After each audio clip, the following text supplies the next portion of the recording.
नमस्कार, ग्लोको समाचारमा स्वागत छ। म अब्राहम दियाली। सुरु गरौँ अहिलेसम्मका प्रमुख प्रसङ्गबाट। अमेरिकाको जर्जियामा द्रुत गतिमा गाडी कुदाउनेलाई पछ्याउने क्रममा गोली हानन हुँदा शङ्कास्पद व्यक्ति मारिए र 3 प्रहरी घाइते। अमेरिकाको मिनेसोटामा प्रहरीको गोलीबाट एकजना अश्वेतको निधन भएपछि राष्ट्रिय सैनिक तैनात। फाइजरले 12 देखि 15 वर्षका बालबालिकाको लागि आकस्मिक खोपको प्रयोग गर्न एफडीएसँग अनुमतिको माग। हवाईको होनोलुलुमा एक सशस्त्रधारीले आफैलाई गोली हान्दा मृत्यु। म्यानमारमा अहिलेसम्म 701 को मृत्यु, 3100 भन्दा बढी थुनामा। र चीनले दाबी गर्ने दक्षिण चीन सागरमा फिलिपिन्स र अमेरिकाले संयुक्त युद्ध अभ्यास गर्दै।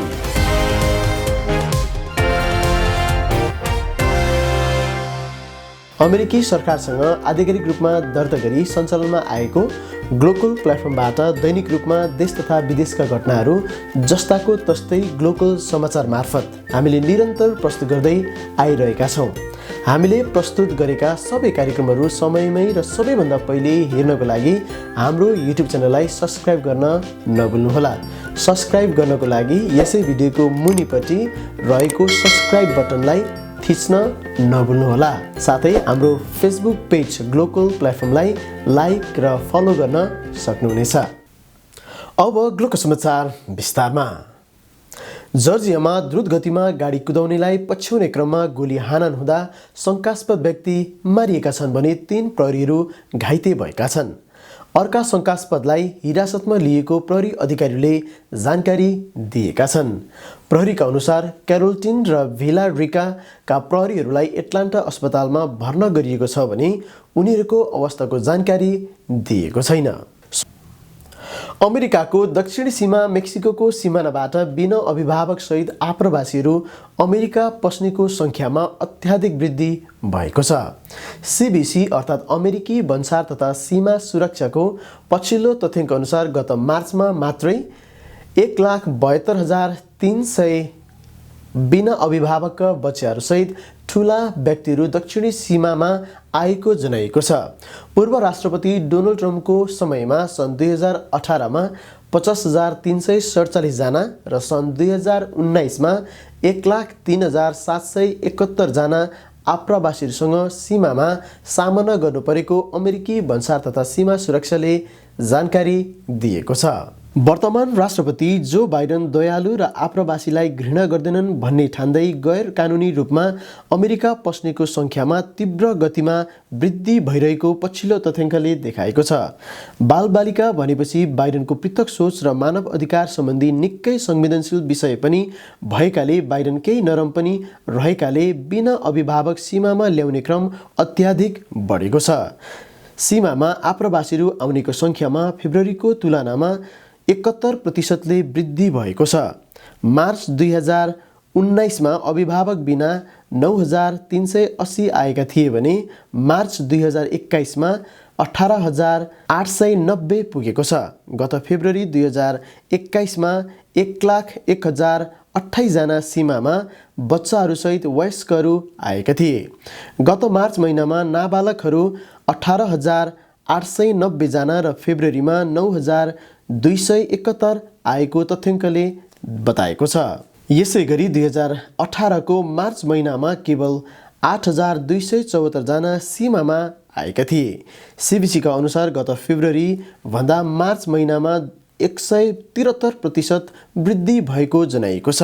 सन् 2020मा महामारीको कारण सीमाबाट अमेरिका पस्नेको सङ्ख्यामा निकै न्यूनतम रहेको थियो।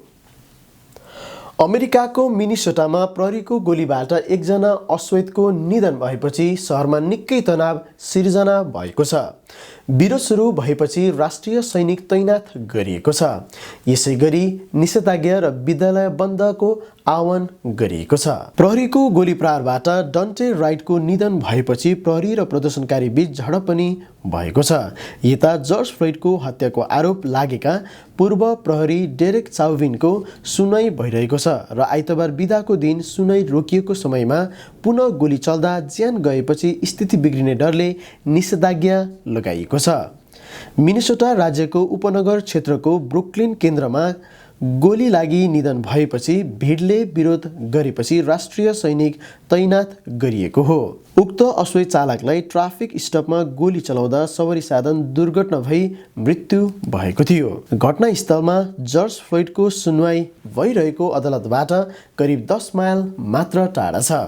मृतक राइट 20 वर्ष उमेरका थिए। कोभिड-19 विरुद्ध खोप निर्माण गर्ने ओखती प्रतिष्ठान फाइजरले 12 देखि 15 वर्षका बालबालिकाको लागि आकस्मिक खोपको प्रयोग गर्न एफडीएसँग अनुमतिको माग राखेको छ। फाइजरले अमेरिकी खाद्य तथा औषधि प्रशासन एफडीएसँग कागजात बुझाएको छ। आगामी सिजनमा विद्यालय सुरु हुन अगावै खोप उपलब्ध गराउने फाइजरको प्रयास रहेको छ। खोप निर्माण गर्ने फाइजरले किशोरहरूलाई यो खोप सुरक्षित र अत्यन्तै रक्षात्मक रहेको जनाएको छ। फाइजरका खोप 16 वर्षदेखि माथिका लागि एफडीएले स्वीकृति दिएको छ। अमेरिकामा 12 देखि 15 वर्षका किशोर किशोरीहरूलाई स्वयंसेवकका रूपमा 2260 जनामा अध्ययन गरेको फाइजरले उल्लेख गरेको छ। खोपको साइड इफेक्ट वयस्क जस्तै रहेको फाइजरले जानकारी गराएको छ। यसको मुख्य साइड इफेक्टहरू दुखाइ, ज्वरो, थकान, चिसो महसुस हुने, त्यसमा पनि दोस्रो खोपमा उक्त दुष्प्रभावहरू रहने बताइएको छ। हवाईको होनोलुलुका एक अतिथि गृहमा सशस्त्रधारीले आफैलाई गोली हान्दा मृत्यु भएको छ। संसार माध्यमका अनुसार 10 घण्टाको बन्दाबन्दीपछि उनले आफैलाई गोली हानेको प्रहरीले बताएका छन्। प्रहरीले उक्त बन्दुकधारीसँग वार्तालाप गरेका थिए। प्रहरीका अनुसार उक्त व्यक्ति पाहुना घरभित्र पसेपछि अतिथि गृह बन्द गर्नु परेको थियो। होनोलुलुको कहला होटलमा गत शनिबार गोली चलेको खबर गरिएको थियो। होनोलुलुका प्रहरीका अनुसार विशेष हतियार तथा युद्ध कौशल टोलीले उक्त होटलमा पस्दा उक्त बन्दुकधारी आइतबार मृत अवस्थामा फेला पारेका थिए। गत शनिबार साँझ गोली चलेको खबर होनोलुलु प्रहरीलाई गरिएको थियो। साथै अन्य कोही घाइते नभएको प्रहरीले जनाएको छ। शंकास्पद परिवारका सदस्यसँग उक्त होटलमा बसेको हुन सक्ने विश्वास गरिएको थियो, तर प्रहरी त्यहाँ पुग्दा उनी एक्लै रहेको भेटिएको प्रहरीले जनाएको छ। अमेरिकामा एकै दिनमा कोभिड-19बाट 48,147 जना संक्रमित भएका छन्। त्यस्तै एकै दिनमा 296 जनाको मृत्यु भएको छ। गत आइतबार अप्रिल 11 का दिन 24 घण्टामा उक्त तथ्याङ्क न्युयोर्क टाइम्सले निकालेको हो। गत हप्ता औसतमा दैनिक 69,632 जना कोरोनाबाट संक्रमित भएका थिए भने गत 2 हप्तामा औसतमा 11% संक्रमित हुने संख्यामा वृद्धि भएको न्युयोर्क टाइम्सले जनाएको छ। अमेरिकामा अहिलेसम्म कम्तीमा 18,47,47,131 जनाले प्रथम खोप लगाइसकेको जानकारी अमेरिकी रोग नियन्त्रण तथा रोकथाम केन्द्र सीडीसीले दिएको छ। अमेरिकामा हालसम्म कुल 5,61,527 जनाको निधन भएको छ भने 2 हप्तामा 26%ले मृत्यु संख्या घटेको छ। हाल अमेरिकामा 43,706 जना अस्पतालमा कोरोना संक्रमितहरू भर्ना भएका छन् भने भर्ना हुनेको संख्यामा 9%ले वृद्धि भएको छ। हालसम्म अमेरिकामा 1,63,09,840 जना कोरोना संक्रमितहरू संक्रमण मुक्त भइसकेका छन्। अमेरिकामा 22%ले पूर्ण खोप तथा 36%ले पहिलो चरणको खोप लगाएको अमेरिकी रोग नियन्त्रण तथा रोकथाम केन्द्र सीडीसीले जनाएको छ। सोमबार बिहानसम्म कोरोनाबाट संक्रमित हुनेको संख्या 3,12,19,600 रहेको छ। सैनिकले सत्ता नियन्त्रणमा लिएपछि भएको आन्दोलनका क्रममा म्यानमारमा अहिलेसम्म कम्तीमा 701 जनाको मृत्यु भएको छ। आन्दोलनमा लागेकै आरोपमा अरू 3,100 भन्दा बढीलाई सुरक्षाकर्मीले थुनामा राखेको विवरण सार्वजनिक भएको छ। गत फेब्रुअरी 1 तारिकका दिन म्यानमारको सेनाले सत्ता नियन्त्रणमा लिएको घोषणा गर्दै नेताहरूलाई थुनामा राखेको छ। सेनाले सत्ता हातमा लिएदेखि नै म्यानमारमा विरोध प्रदर्शन भइरहेको छ। अनुगमनकर्ताहरूले सार्वजनिक गरेको विवरण अनुसार अरू सयौं व्यक्ति आन्दोलनको क्रममा घाइते भएका छन् भने कतिपयको अवस्था अझै अज्ञात रहेको छ। पछिल्लो पटक गत शुक्रबार मात्रै एकै दिनमा सुरक्षाकर्मीहरूको आक्रमणमा परि देशको बागो क्षेत्रमा कम्तीमा 82 जनाको मृत्यु भएको थियो। केही हप्ता अगाडि म्यानमारमा प्रदर्शनकै क्रममा एकै दिनमा 100 भन्दा बढीको हत्या भएको थियो। गत वर्ष सन् 2020 को नोभेम्बर 8 का दिन भएको निर्वाचन र त्यसको नतिजाप्रति असन्तुष्टि जनाउँदै सेनाले म्यानमारको सत्ता नियन्त्रणमा लिएको हो। चीनले दावी गर्ने दक्षिण चीन सागरमा फिलिपिन्स र अमेरिकाले संयुक्त युद्ध अभ्यास गर्ने भएका छन्। आइतबार फिलिपिन्सका सेना प्रमुखले संयुक्त सैन्य अभ्यास आगामी 2 हप्तासम्म लगातार चल्ने जानकारी दिएका हुन्। फिलिपिन्सका अनुसार यो वार्षिक वार गेम सन् 2020 मा हुने तय भएको थियो, तर कोरोना भाइरसका कारण स्थगित गरिएको थियो। यस अभ्यासमा 700 अमेरिकी सेना र 1300 फिलिपिन्सका सेना सहभागी हुनेछन्। सेना प्रमुखले आतंकवादीको आक्रमणको क्षमतालाई मापन गर्न त्यस्ता खतरालाई जवाफ दिन सैन्य अभ्यास हुन लागेको बताएका छन्। उनका अनुसार यो सानो अभ्यासले 2 वटा सेनाको गठबन्धन बीच सम्पर्क बढाउनेछ। तर फिलिपिन्स र अमेरिकाको यस कार्यले चीन ज्यादै रुष्ट हुने विश्लेषकहरूको अनुमान छ। हालसम्म यो सैन्य अभ्यासको विषयमा चीनले कुनै प्रतिक्रिया जनाएको छैन, तर चीनले दक्षिण चीन सागरको 90% जल क्षेत्रमा आफ्नो अधिकार भएको दावी गर्दै आएको छ।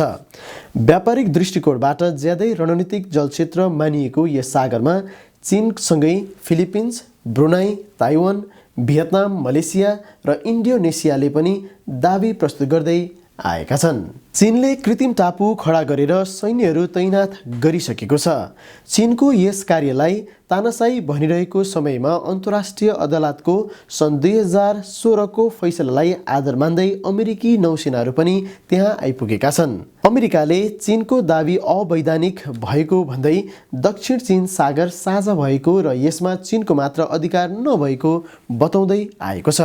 तर आफूले दावी गर्ने जल क्षेत्रमा चीनले अन्य दावीकर्ता मुलुकको अस्तित्वलाई नै स्वीकार गर्दैन। झन् टाढाको अमेरिकी सैन्य गतिविधि यहाँ बढेपछि चीन अमेरिकादेखि झन् रुष्ट भएको छ।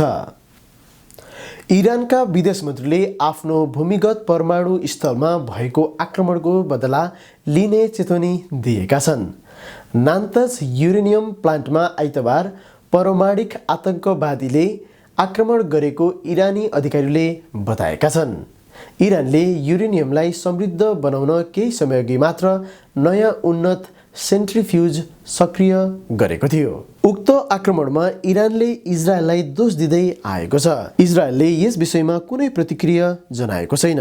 यद्यपि इजरायलका स्थानीय रेडियोले भने स्रोतलाई उद्धृत गर्दै उक्त कार्यमा इजरायली खुफिया संस्था मोसादको हात रहेको बताएका छन्। उक्त अपरेसनमा इरानले उल्लेख गरे भन्दा धेरै क्षति भएको बताइएको छ। इरानी अनुसन्धान मन्त्रालयको स्रोतका अनुसार विद्युत व्यवस्थामा बाधा पुर्याउने मुख्य अपराधीको पहिचान भएको र गिरफ्तारीको लागि आवश्यक कदम चालिने उल्लेख गरिएको छ। भारतमा पछिल्लो 24 घण्टामा थप 1,68,912 जनामा कोभिड-19 संक्रमण देखिएको छ।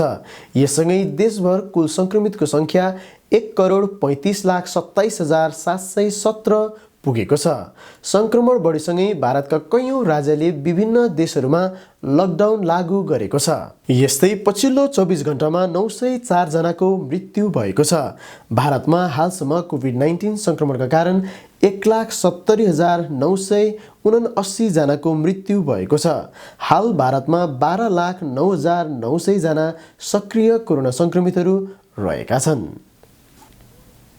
ग्लोको समाचार सकिनअघि मुख्य समाचारका शीर्षकहरू पुनः एकपटक। अमेरिकाको मिनेसोटामा प्रहरीको गोलीबाट 1 जना अश्वेतको निधन भएपछि राष्ट्रिय सैनिक तैनात। फाइजरले 12 देखि 15 वर्षका बालबालिकाको लागि आकस्मिक खोपको प्रयोग गर्न एफडीएसँग अनुमतिको माग। हवाईको होनोलुलुमा एक सशस्त्रधारीले आफैलाई गोली हान्दा मृत्यु। म्यानमारमा अहिलेसम्म 701 को मृत्यु, 3100 भन्दा बढी थुनामा। र चीनले दाबी गर्ने दक्षिण चीन सागरमा फिलिपिन्स र अमेरिकाले संयुक्त युद्ध अभ्यास गर्दै। हवस् त, ग्लोको समाचार अहिलेलाई यति नै। अर्को समाचार लिएर पुनः उपस्थित हुने बाचाका साथ न्युज रुमबाट म र मेरो सम्पूर्ण युनिटलाई बिदा दिनुहोस्। ग्लोकल प्लेटफर्म हेर्दै र पढ्दै गर्नुहोला। नमस्कार।